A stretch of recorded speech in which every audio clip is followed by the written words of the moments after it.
ಕಳೆದ 2 ದಿನದಿಂದ ಬೆಳಗಾವಿ ಪ್ರವಾಸ ಮಾಡ್ತಾರೆ. ಬೆಂಗಳೂರಿನಲ್ಲಿ ನಾನು ಬೆಂಗಳೂರು ಮಿನಿಸ್ಟರ್ ಆಗಿದ್ದಾಗ ಎಲ್ಲ ಶಾಸಕರನ್ನೆಲ್ಲ ಕರೆಸಿದ್ದೆ. BJP, ಜನತಾದಳ, ಕಾಂಗ್ರೆಸ್ ಪಾರ್ಟಿ ಎಲ್ಲ ಶಾಸಕರನ್ನೆಲ್ಲ ಕರೆಸಿದ್ದೆ. ಕರೆಸಿ ಬೀದಿ ವ್ಯಾಪಾರಿಗಳ ಬಗ್ಗೆ ಚರ್ಚೆ ಮಾಡಿದ್ದು. ಎಲ್ಲರ ಅಭಿಪ್ರಾಯ ಒಗ್ಗಟ್ಟಿನಿಂದ ಬೀದಿ ವ್ಯಾಪಾರಿಗಳನ್ನೆಲ್ಲ ಎಲ್ಲೆಲ್ಲಿ ಟ್ರಾಫಿಕ್ಕಿಗೆ ತೊಂದರೆ ಆಗ್ತಾಯಿದೆ ಅವ್ರನ್ನೆಲ್ಲ ತೆರವುಗೊಳಿಸಬೇಕು ಅನ್ನೋದು ಎಲ್ಲ ಒಟ್ಟ ಅಭಿಪ್ರಾಯ ಆಗಿತ್ತು. 3 ಪಕ್ಷದವ್ರದ್ದು ಅಭಿಪ್ರಾಯ ಆಗಿತ್ತು. ಆ ಪ್ರಕಾರ ಕೆಲಸ ನಡೀತಾ ಇದೆ. ಆದರೆ ಅವರಿಗೆ ಸೈಡಲ್ಲಿ ಹಾಕೊಳ್ಳಿ ಅಂತ ಹೇಳಿದ್ದೀವಿ. ಆಮೇಲೆ ಸುಮಾರು 60,000 ಜನ ನಾವೊಂದು ಸರ್ವೆ ಮಾಡಿಸಿದ್ದೆ. ಅವ್ರಿಗೆಲ್ಲ ಗುರುತಿನ ಚೀಟಿ ಕೊಡಬೇಕು ಅಂತೇಳಿ ಕೆಲವರೆಲ್ಲ ಸರ್ವೆ ಮಾಡಿಸಿಟ್ಟಿದ್ದೇವೆ. ಒಂದು 30,000 ಜನ ತಳ್ಳೋ ಗಾಡಿಗೆ ವಿವಿಧ ರೀತಿ ವಾಹನಕ್ಕೆಲ್ಲ ಅರ್ಜಿ ಹಾಕೊಂಡಿದ್ದಾರೆ. ಅದು ಕೂಡ ಈಗ ಟೆಂಡರ್ ಕರೆದು ಅವ್ರಿಗೆಲ್ಲ ನಾವು ತ್ರಿಚಕ್ರ ವಾಹನಗಳನ್ನು ಕೊಡಲಿಕ್ಕೆ ಆಲ್ರೆಡಿ ಎಲ್ಲ ವಾಹನಗಳನ್ನೆಲ್ಲ ತರಿಸೋದು ನೋಡಿದ್ದೇನೆ. ಸೊ ಅದು ಕೃಷ್ಣ ಬೈರೇಗೌಡರು ಮಾಡ್ತಾರೆ, ಹೇಳಿದ್ದೀನಿ ನಾನು. ಆದಷ್ಟು ಜಲ್ದಿ ಅವ್ರಿಗೆಲ್ಲ ವಾಹನ ಕೊಡಿ ಅಂತ. ನಾವೇನು ನಿಗದಿ ಮಾಡ್ತೀವಿ ರೋಡ್ಗಳು ಅಲ್ಲಿ ಅವ್ರು ಇಟ್ಕೊಳ್ಳಿ. ಅವ್ರಿಗೇನು ನಾವೇನು ಯಾರಿಗೂ ಹೊಟ್ಟೆ ತೊಂದರೆ ಮಾಡಬೇಕು ಅಂತಿಲ್ಲ. ಬೀದಿ ವ್ಯಾಪಾರಿಗಳು ಇರಬೇಕು. ಆದರೆ ಹಂಗಂತ ಮೇಯ್ನ್ ರೋಡಲ್ಲಿ ಹಾಕ್ಕೊಂಡು ಕವರ್ ಹಾಕ್ಕೊಂಡು ಮಾಡೋಕ್ಕೆಲ್ಲ ಆಗಲ್ಲ. ಯಾಕೆಂದ್ರೆ ಎಲ್ಲ ಸುಪ್ರೀಂ ಕೋರ್ಟಲ್ಲಿ ಕ್ಲಿಯರಾಗಿ ನಮಗೆ ಡೈರೆಕ್ಷನ್ಸ್ ಇದೆ. ಸೊ ಕೋರ್ಟ್ ಪಾಲನೆನೂ ಮಾಡಬೇಕು, ಜನರ ಅಭಿಪ್ರಾಯನೂ ಕೇಳಬೇಕು. ಸೊ ಅದಕ್ಕೆ ನಾವು ಈ ತೀರ್ಮಾನ ಮಾಡ್ತಾಯಿದ್ವಿ. ಮುಂದಕ್ಕೆಲ್ಲ ಸ್ವಲ್ಪ ಕೆಲವ್ರಿಗೆ ಕಠಿಣವಾದಂಥ ತೀರ್ಮಾನ ಆಗ್ತದೆ. ಒಂದು ನಿಮಿಷ, ನಾನು ಮಾತಾಡ್ತಾ ಇರೋದು, ನೀವು ಮಾತಾಡ್ತಾ ಇರೋದು ನೀವು ಮಾತಾಡ್ಕೊಳ್ಳಿ. ನಾನು ನಿಮಗೆಲ್ಲ ಉತ್ತರ ಕೊಡಲ್ಲ. ನಾನು ಹೇಳಿದ್ದೆಲ್ಲ ಹೇಳಿದ ಮೇಲೆ ಆಮೇಲೆ ಮಿಕ್ಕಿದೆ. ಸೊ ಅದಕ್ಕೆ ನಿಮ್ಗೆ ಇಷ್ಟವಾಗಿದ್ದಾಗ ಮಾತಾಡಬೇಕು ಅಂತ ಹೇಳ್ತೀರಾ. ನಾನು ನಿಮ್ಗೆ ಇಷ್ಟ ಬಂದಾಗ ಮಾತಾಡೋಲ್ಲ. ನನಗೇನು ಇಷ್ಟ ಇದೆ ಅವೆಲ್ಲ ತಿಳ್ಕೊಳ್ಬೇಕು ನೀವೆಲ್ಲ.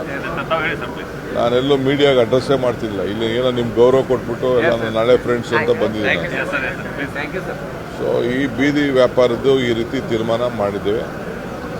ಇವತ್ತು ನಾನು ಏನೇನು ನಮ್ಮ ಕೃಷ್ಣ ಬೈರೇಗೌಡರು ಕಾರ್ಯರೂಪ ಮಾಡಿದ್ದಾರೆ, ಇದು ಅವರೊಬ್ಬರ ಮೇಲೆ ಬಿಡುವಂಥ ಪ್ರಶ್ನೆ ಅಲ್ಲ. ಇದು ಇಡೀ ಎಲ್ಲ ಶಾಸಕರು, ಬೆಂಗಳೂರು ಶಾಸಕರೆಲ್ಲ ಸೇರಿ ನಾವು ಪೊಲೀಸ್ ಅಧಿಕಾರಿಗಳ ಹತ್ರ ಕೂಡ ಚರ್ಚೆ ಮಾಡಿ ಈ ತೀರ್ಮಾನವನ್ನು ಕೈಗೊಂಡಿದ್ದೇವೆ.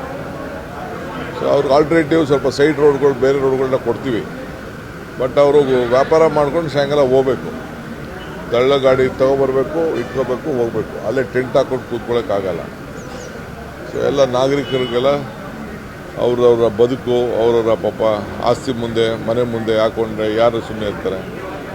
ಅದಕ್ಕೆ ನಾವು ನಿಗದಿ ಮಾಡ್ತೀವಿ. ನಿಗದಿ ಮಾಡಿದ ಪ್ರಕಾರ ಅವ್ರು ಮಾಡ್ಕೊಂಡು ಹೋಗ್ಬೇಕು. ಹೇಳಿ.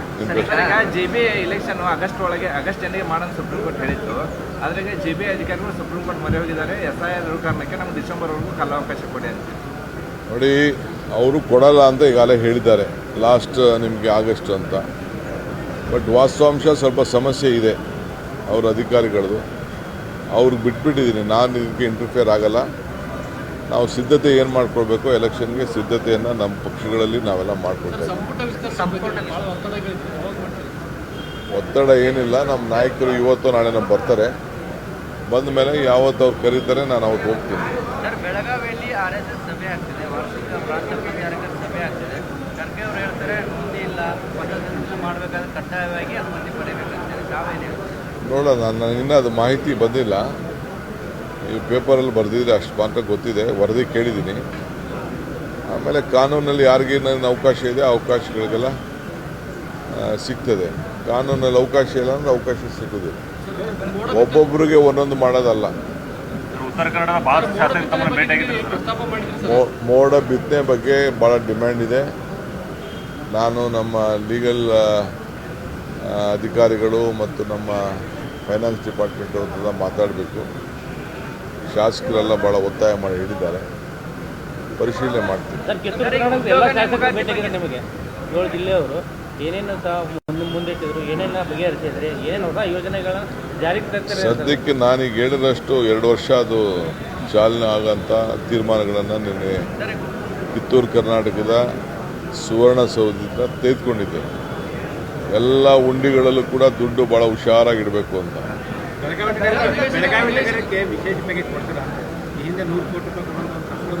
ಈಗ ಬಂದಿದ್ದೀನಿ ನೋಡೋಣ. ಎಚ್ ಡಿ ಕುಮಾರಸ್ವಾಮಿ ಅವರು ಚೀಫ್ ಮಿನಿಸ್ಟರ್ ಇದ್ದಾಗ ಬೆಳಗಾವಿ ಅಧಿವೇಶನ ಮಾಡಿದ್ರು. ಯಡಿಯೂರಪ್ಪನವರು ಸುವರ್ಣಸೌಧ ಕಟ್ಟಿದ್ರು ಸರ್ ನೀವು ಸರ್.